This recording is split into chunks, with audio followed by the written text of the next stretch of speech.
এই রাস্তা আমাকে দরকার, খুবই দরকার। এই ভ্যান মন ভেঙে যাচ্ছে, এই যে পানি, এই যে ডোবা, এই যে খাই, কত কষ্ট বইছি। এই মানুষের চলাফেরা করা পারছে না, আমাকে ভ্যানও ভেঙে যাচ্ছে।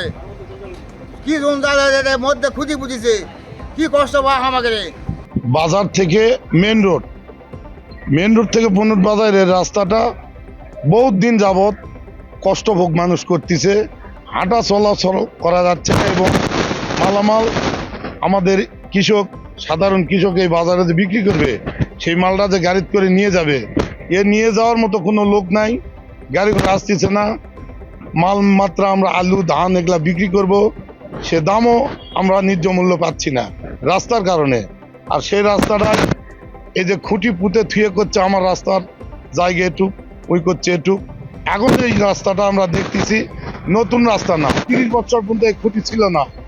আজকে 2 মাস বা 4 মাস আগে বা 3 মাস আগে এই খুঁটিটা পুঁতা আছে।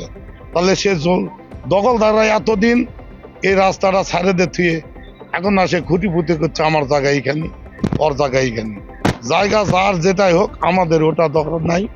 আমাদের হিসাবটা খুব দ্রুত এই রাস্তাটা মেরামত কাজ হওয়ার জন্য আমরা আমাদের দাবি। বাত ব্যথা, প্যারালাইসিস কিংবা আর্থ্রাইটিস, আধুনিক ফিজিওথেরাপি ও পুনর্বাসন চিকিৎসায় নির্ভরযোগ্য নাম ডিপিআরসি।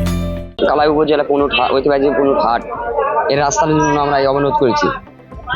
আমাদের বিশেষ করে রাস্তা অনেকদিন যাবৎ মানে পরিত্যক্ত হয়ে আছে, রাস্তায় কাজ চলতেছে, আবার অনেকে দখলদারি নিচ্ছে, রাস্তার মাঝখানে খুঁটি মারতেছে। আমাদের যাতায়াত চলাচল, ব্যবসায়ী ভাইদের চলাচল, গাড়ি ঘোড়া সমস্যা, কৃষকদের সমস্যা। আমরা এই মানববন্ধন এই জন্য করছি, এই রাস্তার খুঁটি যেন ওঠানো হয় এবং রাস্তার কাজটা সেটা অতি জলদি যেন হয়। আমরা মানুষেরা, কৃষকেরা, ব্যবসায়ীরা অনেকে ভোগান্তির মধ্যে আছি, অতি দ্রুত আমাদের রাস্তার কাজটা যেন হয়। আর রাস্তার এই যে গোষ্ঠটা মারা আছে, অবৈধভাবে দখল করে নিয়ে আসে, এই দখলদারি যেন তাদেরকে উঠে দেওয়া হয়। দীর্ঘদিন থেকে এই রাস্তাতে খুঁড়ি পোতা দেখতেছি, মানে অনেক যানজটের চলাচল, মানে জাম জট সবসময় এই জায়গায় থাকে। কিন্তু এই জায়গাটা জুতালারা ভোগ দখল করে নিয়ে আসে, মানে এই জায়গাটার কোনোদিন কি খুঁড়া উঠবে না? এই খুঁটিটা উঠলে রাস্তাটা অতি তাড়াতাড়ি হলে জনগণের প্রচুর সুবিধা হয়।